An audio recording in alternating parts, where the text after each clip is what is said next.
سورۃ الکہف کا آپ سب کو علم ہے نا کہ 15 پارے کے اندر صورت ہے، اور اس میں نیک لوگوں کا ایک قصہ ہے۔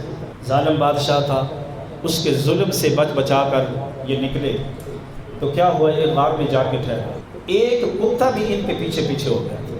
اب یہ ایک لمبا واقعہ انشاءاللہ کسی اور موقع پر عرض کروں گا، لیکن میں صحبت اولیاء، صحبت نیک لوگوں کی صحبت کے حوالے سے اس سے ایک نقطہ عرض کرتا ہوں جو علماء نے لکھا ہے کہ اولیاء کی صحبت میں بیٹھنے والا کتا وَقَلْبُهُمْ بَاسِطٌ ذِرَاعَيْهِ بِالْوَسِيلِ، کہ ان کا کتا اپنی کہلائیاں غار کے منہ پر پھیلائے ہوئے ہے۔ یہ ذکر رب تعالیٰ نے قرآن میں کیا ہے۔ جو اصحاب کہف سے محبت کرتا ہے، ان سے پیار کرتا ہے، ان کی صحبت میں بیٹھا رہا، رب نے اتنا اس پر کرم فرمایا کہ اس کتے کا ذکر قرآن میں کر دیا۔ اگر کتا نیک لوگوں کی صحبت اختیار کرے، ان سے محبت کرے، تو رب قرآن میں ذکر کر دیتا ہے، تو جو اللہ والوں کی صحبت میں بیٹھے رہے اللہ انہیں کتنا نوازے گا۔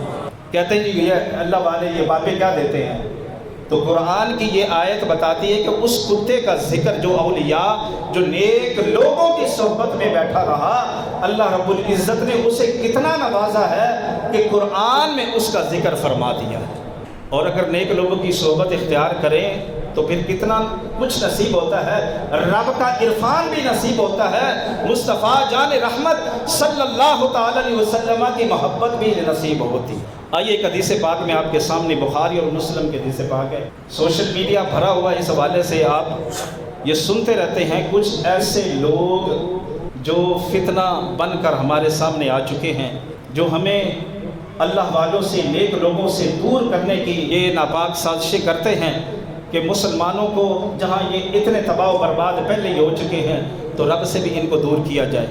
یاد رکھیں، میں بارہا جب بھی اس حوالے سے باتیں عرض کرتا ہوں تو اولیاء کرام، بزرگان دین، نیک لوگ جو ہیں ان کی تعلیمات ہرگز یہ نہیں ہے جو ہمارے لوگ عوام کرتی ہیں۔ کبھی داتا حضور نے یہ نہیں کہا کہ میری بارگاہ میں جب تشریف لاؤ تو بھگڑے ڈالتے آؤ، ڈھول بجاتے آؤ اور جناب نماز نہ پڑھو۔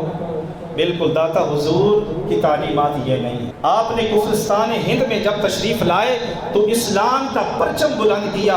وہ جو دل کفر و تاریکی کے اندر گھرے ہوئے تھے، آپ نے ان لوگوں کو کلمہ پڑھا کے مسلمان کیا ہے، وہ دین کی طرف لائے ہیں۔ ان کی تعلیمات ہرگز یہ نہیں تھی۔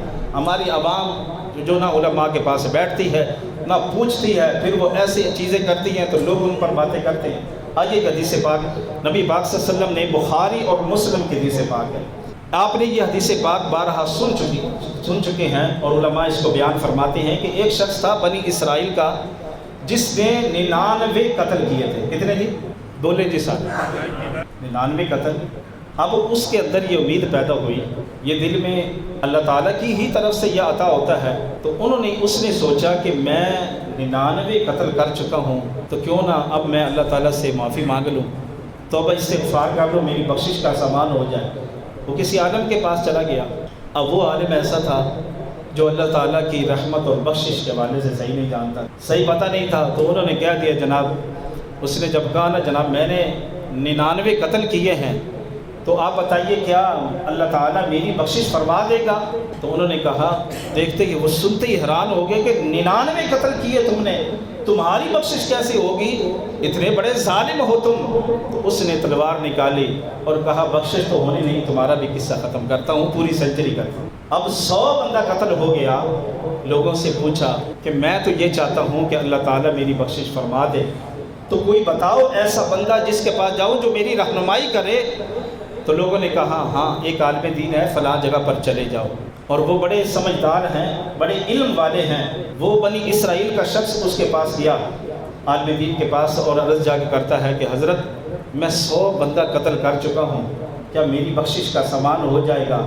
انہوں نے سنتے ہی مسکرائے، انہوں نے کہا تیرے گناہ جتنے ہیں نا، رب کی رحمت اس سے کئی بڑی وسیع ہے۔ تو کیا سوچتا ہے کہ 100 قتل کر دیا رب بخشے گا؟ نہیں، رحمت رب کی کئی اتنی وسیع ہے کہ تیرے یہ گناہ کچھ بھی نہیں ہے، تو رب کی بارگاہ میں سچی توبہ کر، رب تعالیٰ تجھے معاف فرما دے۔ اب اس نے کہا، اب ان بزرگوں نے، بخاری اور مسلم کی حدیث پاک ہے، اس کو توجہ سے سنتے جا، میں حوالہ بار بار اس لیے دے رہا ہوں، اس لیے عرض کر رہا ہوں کہ آپ کو بات سمجھ آئے، آپ کسی کو بتانے والے ہوں، جو کہتے ہیں امامیں کیا دے سکتے ہیں۔ اب ان عالم دین جو علم والے تھے، چاہیے تو یہ تھا کہ یہاں بیٹھو توبہ کرو، اور طریقہ کار تو یہی سمجھ آتا نا کہ اللہ سے توبہ کرو۔ انہوں نے کہا نہیں، تم بہت بڑے گناہ گار ہو، اب طریقہ یہ نہیں ہے کیونکہ تم رب سے بہت دور ہو چکے ہو۔ تو انہوں نے کہا، آقا علیہ الصلوۃ والسلام اپنے صحابہ کو سنا رہے ہیں، فرمایا اس عالم دین نے کہا کہ تم جاؤ فلاں بستی کے اندر اللہ والے بیٹھے ہیں۔ محبت سے کہیں ذرا سبحان اللہ، سمجھ نہیں آپ کو؟ کہا یہاں توبہ نہیں، اللہ والوں کی بارگاہ میں جاؤ، وہی تیرا کام کروائیں گے۔ ان کی بارگاہ میں جاؤ گے نا تو وہ اللہ کی بارگاہ میں تمہیں پہنچائیں گے اور تمہارے گناہ بھی معاف ہو جائیں گے۔ اب وہ بندہ اس امید کے ساتھ، اخلاص کے ساتھ یہ تمنا لے کر نکلتا ہے کہ رب میری بخشش فرمائے گا۔ جب راستہ سفر شروع کرتا ہے تو راستے میں ہی موت آ جاتی ہے۔ 100 قتل کیا ہے۔ اب ہوا کیا؟ حدیث پاک میں حضور نے فرمایا، اے میرے صحابہ، رحمت کے فرشتے بھی آتے ہیں، عذاب کے فرشتے بھی آ جاتے ہیں۔ ہونا تو یہ چاہیے تھا نا، جو ہماری عقلیں کہتی ہیں کہ 100 قتل کیا ہے، رحمت کے فرشتوں کا کیا کام ہے ادھر؟ عذاب کے ہی فرشتے آنے چاہیے تھے۔ نہیں نہیں میرے دوستو، عذاب کے فرشتے بھی آئے، رحمت کے فرشتے بھی آئے۔ اب دونوں میں بحث چھڑ گئی۔ عذاب والے فرشتے کہتے ہیں اس بندے کو ہم لے کے جائیں گے، کوئی کام اس نے اچھا نہیں کیا، ساری زندگی گناہ کرتا رہا، 100 بندے کا قتل کیا ہے۔ رحمت کے فرشتے کہتے ہیں گناہ ایک طرف، یہ رب سے امید لگا کے توبہ کرنے کے لیے نکل پڑا تھا، ہم لے کر جائیں گے۔ فرشتوں کے درمیان بحث ہوتی ہے۔ اللہ رب العزت حدیث پاک میں آتا ہے کہ ایک فرشتہ انسانی شکل میں ان کے پاس بھیجتا ہے، اور وہ فرشتہ آ کے کہتا ہے کیوں جھگڑا ہو رہا ہے؟ وہ ساری بات بیان کرتے ہیں۔ تو انہوں نے کہا ایسا کرو کہ تم زمین کی پیمائش کرو، زمین کی پیمائش کرو کہ جس طرف یہ قریب تھا وہ والے فرشتے لے جائیں، جس طرف یہ قریب تھا وہ والے فرشتے لے جائیں۔ اللہ اکبر، قربان جائیں۔ جب فرشتوں نے اپنی اپنی جانب سے زمین کی پیمائش کرنی شروع کی کہ یہ کس طرف قریب ہے، اللہ اکبر، قربان جائیں۔ آقا عالم صلی اللہ تعالی علیہ وسلم نے فرمایا حقیقت میں تھا کچھ اور، رب کائنات نے زمین کو حکم دیا، جدھر سے وہ آ رہا تھا ادھر سے وہ قریب تھا، اور جدھر اللہ والوں کی بستی کی طرف جا رہا تھا ادھر سے ابھی دور ہوا تھا۔ لیکن کیا ہوا؟ رب نے حکم دیا، جب فرشتوں نے زمین کی پیمائش کی تو کیا ہوا؟ جدھر سے آ رہا تھا ادھر سے دور ہو گیا، جدھر اللہ والوں کے پاس جا رہا تھا ادھر قریب ہو گیا، اور پھر فرشتوں کے درمیان جھگڑا ختم ہوا۔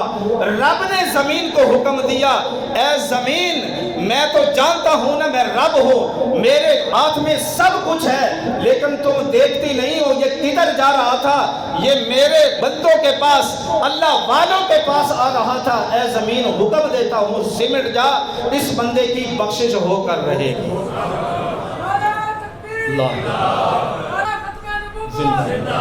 تو اللہ رب العزت نے زمین کو حکم دیا، اب وہ رحمت کے فرشتے اٹھا کر لے گئے۔ کس وجہ سے؟ کہ نیک لوگوں کی صحبت میں جا رہا تھا کہ میرے گناہوں کی بخشش ہو جائے، لیکن ابھی پہنچا نہیں ہے۔ رب دیکھتا ہے کہ دل کے اندر کیا ہے، اخلاص کے ساتھ یہ نکلا تھا، سچی توبہ کرنے کے لیے نکلا تھا، تو رب تعالیٰ اپنے نیک بندوں کی صحبت کو اختیار کرنے ابھی کی نہیں ہے، اس راستے کی طرف چلا ہے، اللہ نے اس کی بخشش فرما دی۔ تو جو نیک لوگوں کی صحبت کو اختیار کرتے ہیں ہوں نیک، شرابی کبابی نہ ہوں، برے کاموں پر لگانے والے نہ ہوں، جو متقی پرہیزگار اور شریعت کے پابند ہو، ایسے لوگوں کی صحبت اختیار کرنے سے نور الہی بھی نصیب ہوتا ہے، عشق مصطفیٰ بھی نصیب ہوتا ہے۔